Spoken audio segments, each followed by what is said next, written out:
ओम शांति। 10-1-88 मनन करने की विधि तथा मनन शक्ति को बढ़ाने की युक्तियाँ। हर एक बच्चे के बुद्धि रूपी झोली को ज्ञान रत्नों से भरने वाले रत्नागर बाप दादा अपने ज्ञानी तू आत्मा बच्चों प्रति बोले। आज रत्नागर बाप अपने अमूल्य रत्नों से मिलने आए हैं। हर एक श्रेष्ठ रत्न आत्मा ने कितने ज्ञान रत्न जमा किए अर्थात जीवन में धारण किए हैं। एक एक ज्ञान रत्न पद्मों से भी ज्यादा मूल्यवान है। तो सोचो, आदि से अब तक कितने ज्ञान रत्न मिले हैं। रत्नागर बाप ने हर एक बच्चे की बुद्धि रूपी झोली में अनेकानेक रत्न भर दिए हैं। सभी बच्चों को एक साथ एक जितने ही ज्ञान रत्न दिए हैं, लेकिन ये ज्ञान रत्न जितना स्वप्रति व अन्य आत्माओं के प्रति कार्य में लगाते हैं, उतना ये रत्न बढ़ते जाते हैं। बाप दादा देख रहे हैं, बाप ने तो सबको समान दिए, लेकिन कोई बच्चों ने रत्नों को बढ़ाया है और कोई ने रत्नों को बढ़ाया नहीं।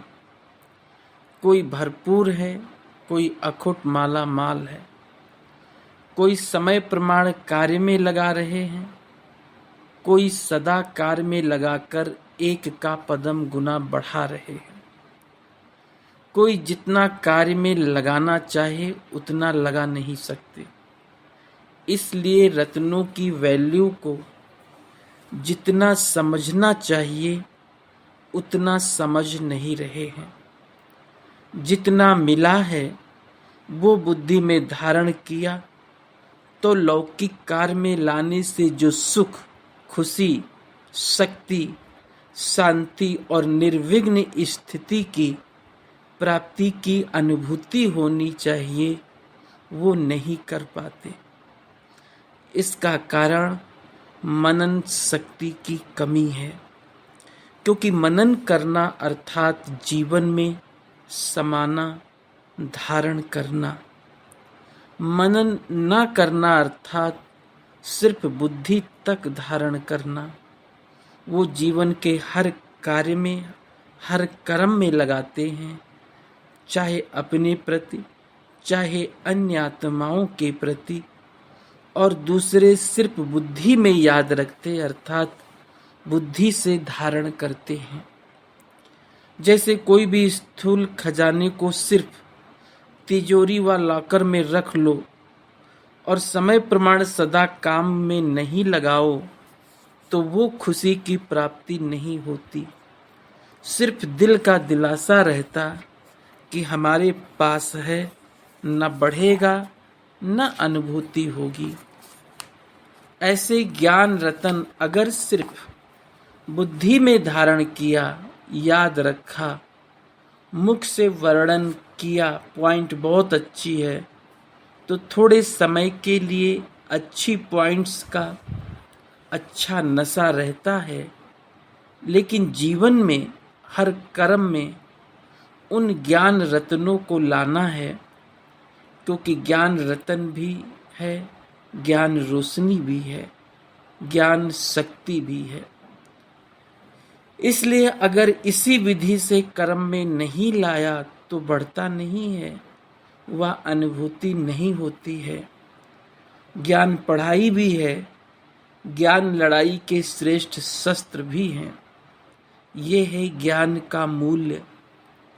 मूल्य को जानना अर्थात कार्य में लगाना, और जितना जितना कार्य में लगाते हैं उतना शक्ति का अनुभव करते जाते हैं। जैसे शस्त्र को समय प्रमाण यूज नहीं करो तो वो शस्त्र बेकार हो जाते हैं, अर्थात उसकी जो वैल्यू है वो उतनी नहीं रहती। ज्ञान भी शस्त्र है। अगर माया जीत बनने के समय शस्त्र को कार्य में नहीं लगाया तो जो वैल्यू है उसको कम कर दिया, क्योंकि लाभ नहीं लिया। लाभ लेना अर्थात वैल्यू रखना। ज्ञान रतन सबके पास है क्योंकि अधिकारी हो, लेकिन भरपूर रहने में नंबरवार हो। मूल कारण सुनाया, मनन शक्ति की कमी। मनन शक्ति बाप के खजाने को अपना खजाना अनुभव कराने का आधार है। जैसे स्थूल भोजन हजम होने से खून बन जाता है, क्योंकि भोजन अलग है, उसको जब हजम कर लेते हो तो वो खून के रूप में अपना बन जाता है। ऐसे मनन शक्ति से बाप का खजाना सो मेरा खजाना, ये अपना अधिकार, अपना खजाना अनुभव होता है। बाप दादा पहले भी सुनाते रहे हैं, अपनी घोट तो नशा चढ़े, अर्थात बाप के खजाने को मनन शक्ति से कार्य में लगाकर प्राप्तियों की अनुभूति करो तो नशा चढ़े। सुनने के समय नशा रहता है, लेकिन सदा क्यों नहीं रहता? इसका कारण है सदा मनन शक्ति से अपना नहीं बनाया है।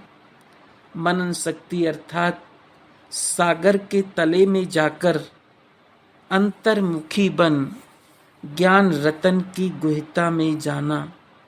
सिर्फ रिपीट नहीं करना, लेकिन हर पॉइंट का राज क्या है और हर पॉइंट को किस समय किस विधि से कार्य में लगाना है और हर पॉइंट को अन्य आत्माओं के प्रति सेवा में किस विधि से कार्य में लगाना है। ये चारों ही बातें हर एक पॉइंट को सुनकर मनन करो। साथ साथ मनन करते प्रैक्टिकल में उस रस राज के रस में चले जाओ, नशे की अनुभूति में आओ। माया के भिन्न भिन्न विघ्नों के समय व प्रकृति के भिन्न भिन्न परिस्थितियों के समय काम में लगाकर देखो कि जो मैंने मनन किया, इस परिस्थिति के प्रमाण व विघ्न के प्रमाण ये ज्ञान रतन माया जीत बना सकते हैं व बनाने वाला है। वो प्रैक्टिकल हुआ, अर्थात माया जीत बने। वह सोचा था माया जीत बनेंगे, लेकिन मेहनत करनी पड़ी, वह समय व्यर्थ गया। इससे सिद्ध है कि विधि यथार्थ नहीं थी, तब सिद्धि नहीं मिली।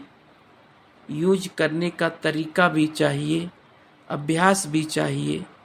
जैसे साइंस वाले भी बहुत पावरफुल बम्स ले जाते हैं, समझते हैं बस इससे तो अब जीत पा लेंगे, लेकिन यूज करने वाले को यूज करने का ढंग नहीं आता तो पावरफुल बम होते भी यहाँ वहाँ ऐसे स्थान पर जाकर गिरता जो व्यर्थ चला जाता। कारण यूज करने की विधि ठीक नहीं। ऐसे एक एक ज्ञान रतन अति अमूल्य है। ज्ञान रतन व ज्ञान की शक्ति के आगे परिस्थिति व विघ्न ठहर नहीं सकते। लेकिन अगर विजय नहीं होती है तो समझो यूज करने की विधि नहीं आती है। दूसरी बात, मनन शक्ति का अभ्यास सदा ना करने से समय पर बिना अभ्यास के अचानक काम में लगाने का प्रयत्न करते हो, इसलिए धोखा खा लेते हो। ये अलबेलापन आ जाता है। ज्ञान तो बुद्धि में है ही, समय पर काम में लगा लेंगे, लेकिन सदा का अभ्यास, बहुत काल का अभ्यास चाहिए। नहीं तो उस समय सोचने वाले को क्या टाइटल देंगे? कुंभकर्ण। उसने क्या अलबेलापन किया? यही सोचा ना कि आने दो, आएंगे तो जीत लेंगे, तो ऐसा सोचना कि समय पर हो जाएगा, ये अलबेलापन धोखा दे देता है। इसलिए हर रोज मनन शक्ति को बढ़ाते जाओ। रिवाइज कोर्स में व अव्यक्त जो रोज सुनते हो, तो मनन शक्ति को बढ़ाने के लिए रोज कोई ना कोई एक विशेष पॉइंट बुद्धि में धारण करो और जो 4 बातें सुनाई उस विधि से अभ्यास करो। चलते फिरते हर कर्म करते, चाहे स्थूल कर्म करते हो, चाहे सेवा का कर्म करते हो, लेकिन सारा दिन मनन चलता रहे। चाहे बिजनेस करते हो व दफ्तर में काम करते हो, चाहे सेवा केंद्र में सेवा करते हो, लेकिन जिस समय भी बुद्धि थोड़ी फ्री हो तो अपने मनन शक्ति के अभ्यास को बार बार दोहराओ। कई काम ऐसे होते हैं जो कर्म कर रहे हैं उसके साथ साथ और भी सोच सकते हैं। बहुत थोड़ा समय होता है जो ऐसा कार्य होता है जिसमें बुद्धि का फुल अटेंशन देना होता है, नहीं तो डबल तरफ बुद्धि चलती रहती है। ऐसा समय अगर अपनी दिनचर्या में नोट करो तो बीच बीच में बहुत समय मिलता है मनन शक्ति के लिए, विशेष समय मिले तब अभ्यास करेंगे, ऐसी कोई बात नहीं है। चलते फिरते भी कर सकते हो।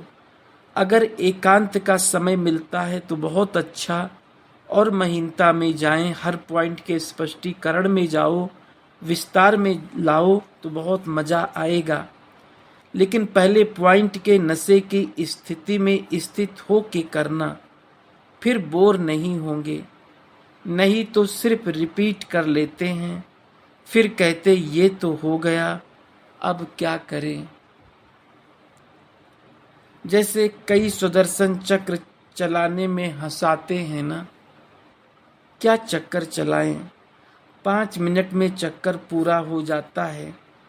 स्थिति का अनुभव करने नहीं आता तो सिर्फ रिपीट कर लेते हैं। सतयुग त्रेता द्वापर कलयुग, इतने जन्म, इतनी आयु, इतना समय, बस पूरा हो गया। लेकिन स्वदर्शन चक्रधारी बनना अर्थात नॉलेजफुल पावरफुल स्थिति का अनुभव करना, पॉइंट के नशे में स्थित रहना, राज में राजयुक्त बनना, ऐसा अभ्यास हर पॉइंट में करो।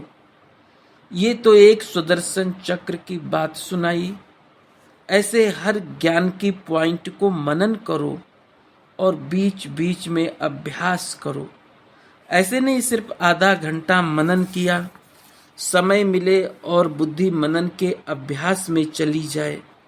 मनन शक्ति से बुद्धि बिजी रहेगी तो स्वतः ही सहज माया जीत बन जाएंगे। विजय देख माया आपे ही किनारा कर लेगी।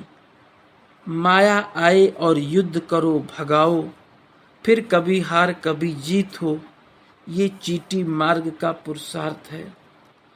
अब तो तीव्र पुरुषार्थ करने का समय है, उड़ने का समय है। इसलिए मनन शक्ति से बुद्धि को बिजी रखो। इसी मनन शक्ति से याद की शक्ति में मगन रहना, ये अनुभव सहज हो जाएगा। मनन माया जीत और व्यर्थ संकल्पों से भी मुक्त कर देता है। जहाँ व्यर्थ नहीं, विघ्न नहीं, तो समर्थ स्थिति व लगन में मगन रहने की स्थिति स्वतः हो ही जाती है। कई सोचते हैं बीज रूप स्थिति या शक्तिशाली याद की स्थिति कम रहती है या बहुत अटेंशन देने के बाद अनुभव होता है। इसका कारण अगले बार भी सुनाया कि लीकेज है। बुद्धि की शक्ति व्यर्थ के तरफ बंट जाती है। कभी व्यर्थ संकल्प चलेंगे, कभी साधारण संकल्प चलेंगे। जो काम कर रहे हैं उसी के संकल्प में बुद्धि का बिजी रहना, इसको कहते हैं साधारण संकल्प। याद की शक्ति या मनन शक्ति जो होनी चाहिए वो नहीं होती। अपने को खुश कर लेते कि आज कोई पाप कर्म नहीं हुआ, व्यर्थ नहीं चला, किसको दुख नहीं दिया। लेकिन समर्थ संकल्प, समर्थ स्थिति, शक्तिशाली याद रही। अगर वो नहीं रही तो इसको कहेंगे साधारण संकल्प। कर्म किया लेकिन कर्म और योग साथ साथ नहीं रहा। कर्म करता बने लेकिन कर्म योगी नहीं बने। इसलिए कर्म करते भी या मनन शक्ति या मगन स्थिति की शक्ति, दोनों में से एक की अनुभूति सदा रहनी चाहिए। ये दोनों स्थितियां शक्तिशाली सेवा कराने के आधार हैं। मनन करने वाले अभ्यास होने के कारण जिस समय जो स्थिति बनाना चाहें वो बना सकेंगे। लिंक रहने से लीकेज खत्म हो जाएगी और जिस समय जो अनुभूति, चाहे बीज रूप की स्थिति चाहे फरिश्ता रूप की, जो करना चाहो वो सहज कर सकेंगे।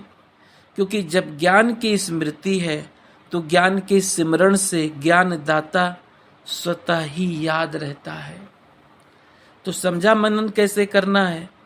कहा था ना कि मनन का फिर सुनाएंगे। आज मनन करने की विधि सुनाते हैं। मनन करने की विधि सुनाई, मनन कैसे करना है वो फिर सुनाएंगे। आज मनन करने की विधि सुनाई। मनन के विघ्नों से सदा विजयी बनना व सदा सेवा में सफलता अनुभव करना, इसका आधार मनन शक्ति है। समझा? अच्छा, सर्व ज्ञान के सागर ज्ञानी तू आत्मा बच्चों को सदा मनन शक्ति द्वारा सहज मायाजीत बनने वाली श्रेष्ठ आत्माओं को, सदा मनन शक्ति के अभ्यास को आगे बढ़ाने वाले, मगन स्थिति का अनुभव करने वाले, सदा ज्ञान के रत्नों का मूल्य जानने वाले, सदा हर कर्म में ज्ञान की शक्ति को कार्य में लाने वाले, ऐसे सदा श्रेष्ठ स्थिति में रहने वाले विशेष व अमूल्य रत्नों को बाप दादा का याद प्यार और नमस्ते। पार्टियों से अव्यक्त बाप दादा की मुलाकात।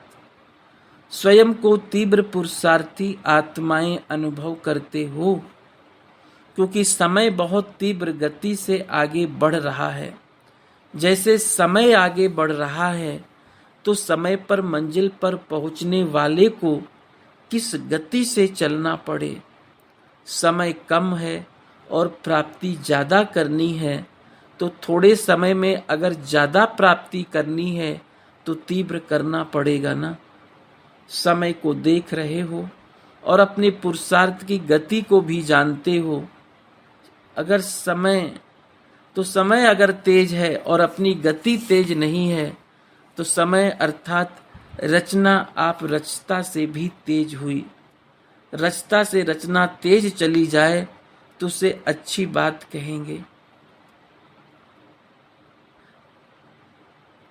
रचना से रचता आगे जाए, सदा तीव्र पुरुषार्थी आत्माएं बन आगे बढ़ने का समय है। अगर बढ़ते कोई साइड सीन को भी देख रुकते हो तो रुकने वाले ठीक समय पर पहुंच नहीं सकेंगे। कोई भी माया की आकर्षण साइड सीन है। साइड सीन पर रुकने वाला मंजिल पर कैसे पहुंचेगा।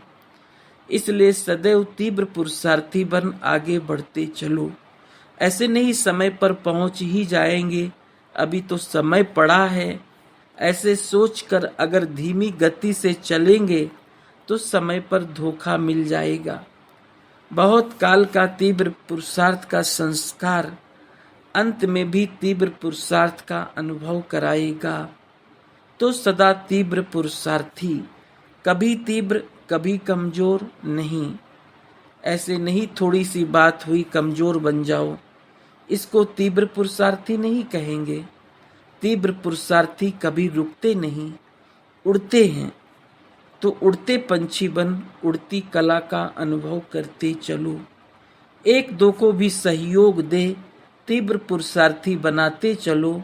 जितनी औरों की सेवा करेंगे, उतना स्वयं का उमंग उत्साह भी बढ़ता रहेगा। विदाई के समय दादी जानकी जी विदेश में जाने की छुट्टी बाप दादा से ले रही हैं। देश विदेश में सेवा का उमंग उत्साह अच्छा है। जहाँ उमंग उत्साह है, वहाँ सफलता भी होती है। सदा यही अटेंशन रखना है कि पहले अपना उमंग उत्साह हो, संगठन की शक्ति हो, स्नेह की शक्ति, सहयोग की शक्ति हो, तो सफलता उसी अनुसार होती है। ये है धरनी। जैसे धरनी ठीक होती है तो फल भी ऐसे ही निकलता है। और अगर टेम्परेरी धरनी को ठीक करके बीज डाल दो तो फल भी थोड़े समय के लिए मिलेगा, सदा के लिए फल नहीं मिलेगा। तो सफलता के फल के पहले सदा धरनी को चेक करो। बाकी जो करते हैं उनका जमा तो होता ही है। अभी भी खुशी मिलती है और भविष्य तो है ही। अच्छा, ओम शांति, ओम शांति।